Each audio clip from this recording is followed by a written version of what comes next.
Alright everyone, we've reached Friday. You're through another week of work, so well done on that. Our reward is that we've got another derby this weekend, and hopefully Celtic are going to decide to turn up for this one. Generally speaking though, having just celebrated another league title, and probably still celebrating to be honest, things are good on the pitch for Celtic. Things are certainly very good off the pitch as well. And we're going to touch on that today because there was a bit of an announcement yesterday from the club.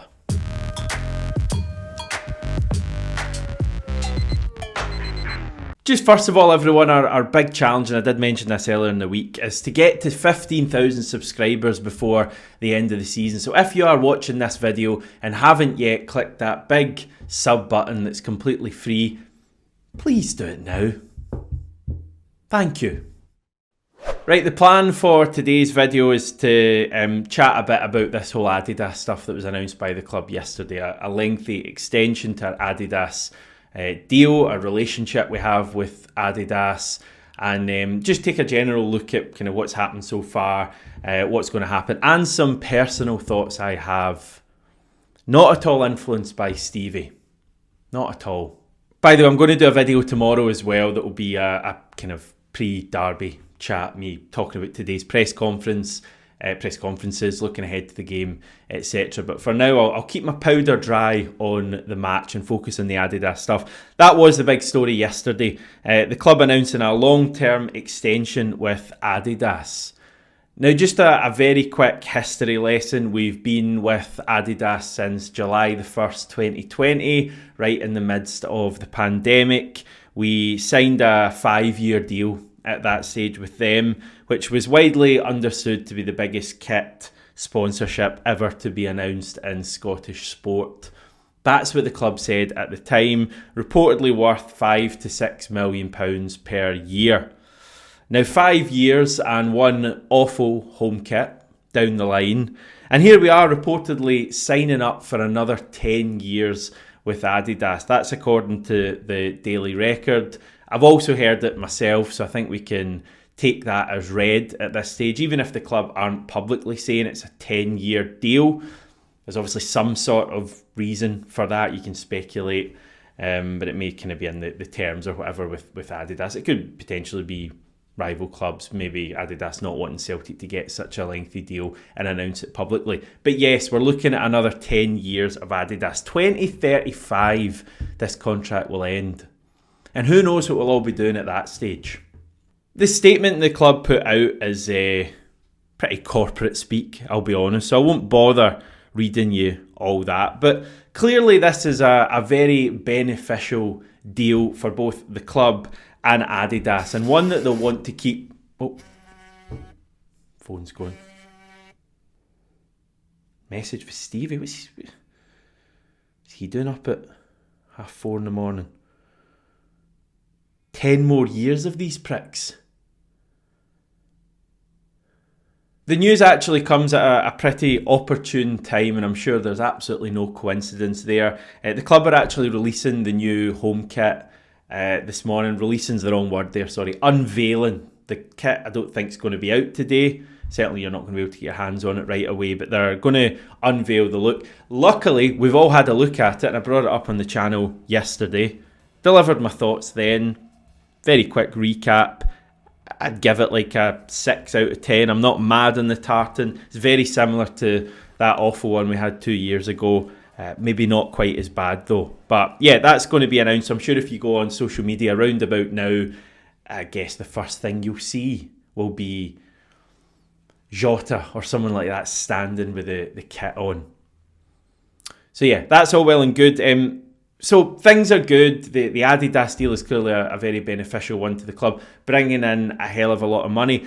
My only thought on this whole Adidas stuff, and not to bring the mood down from the obvious good news of Celtic making a hell of a lot of money off the pitch in terms of merch, but let's just be sensible with this stuff. And I don't necessarily know if I'm speaking to Celtic there. I don't know how much of a say Celtic actually have. My point here is that the Adidas stuff is obviously very popular. I think I read online that we made £30 million from merch in our most recent financial results for a year, which is a crazy amount of money when you think about it. And clearly the Adidas stuff has been more popular, I'd say, than any prior manufacturer that we had. It just makes a lot of sense. Adidas are kind of the really trendy brand at the moment, I'd say, and Celtic being in with them, there's still a sense of novelty there, I think, for a lot of people.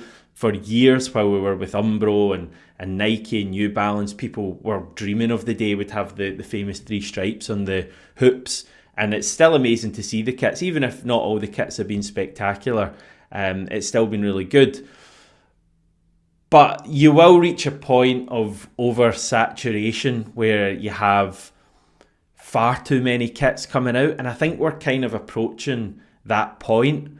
Like 4 kits last season. In fact, 5 last season, wasn't it? With that classic one they brought out as well.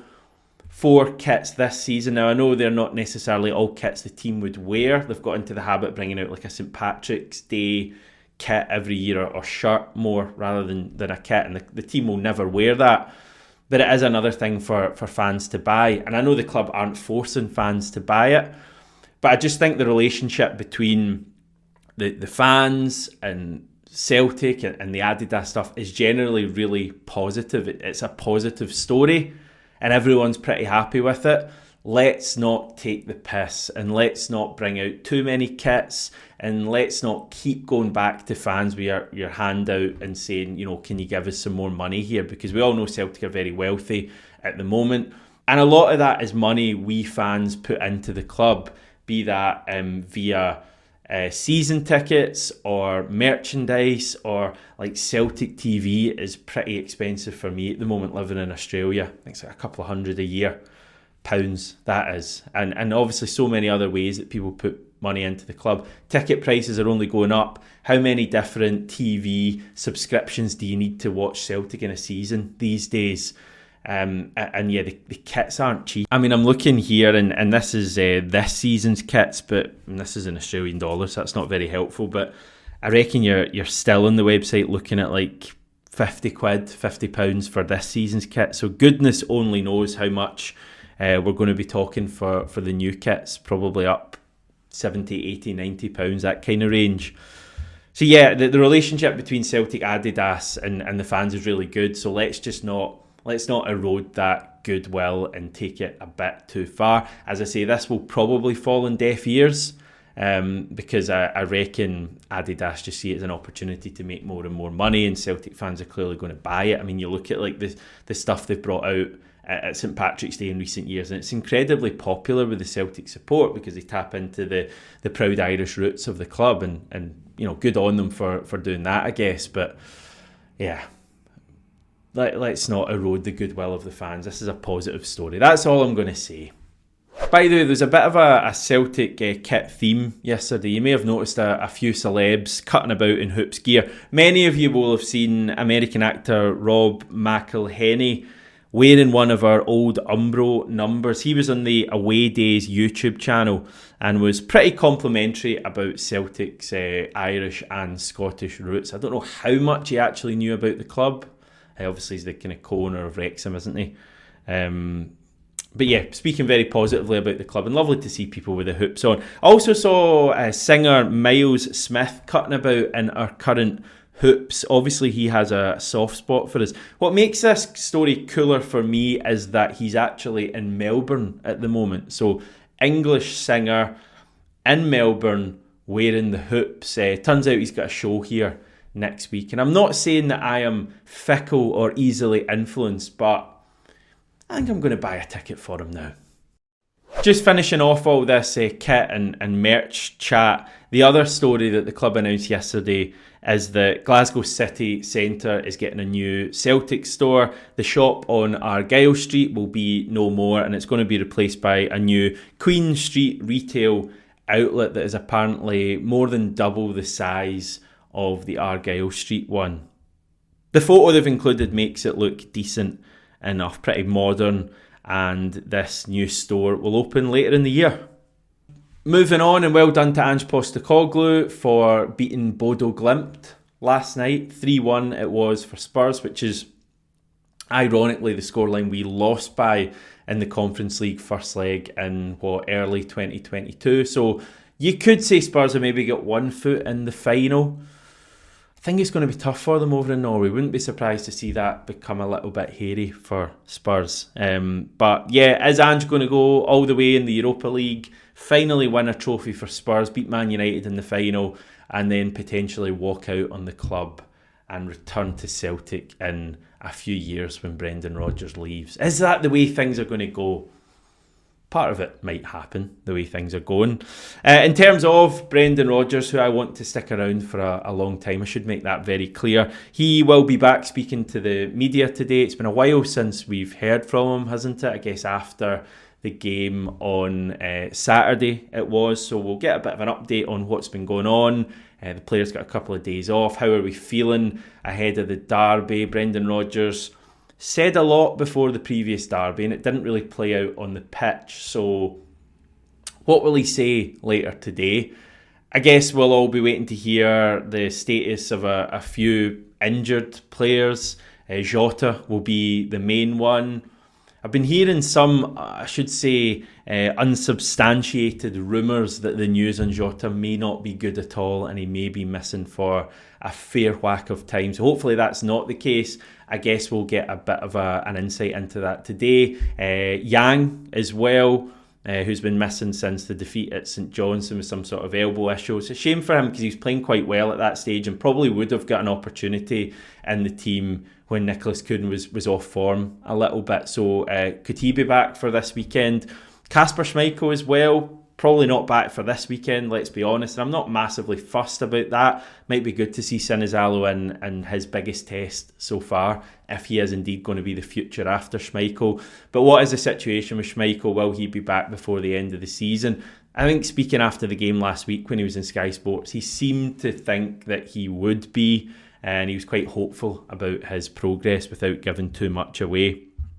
So that will be the manager today. We've got all of the pre-derby chat as well. And just looking forward to this weekend. As I say, I'll go fully into things on tomorrow's video.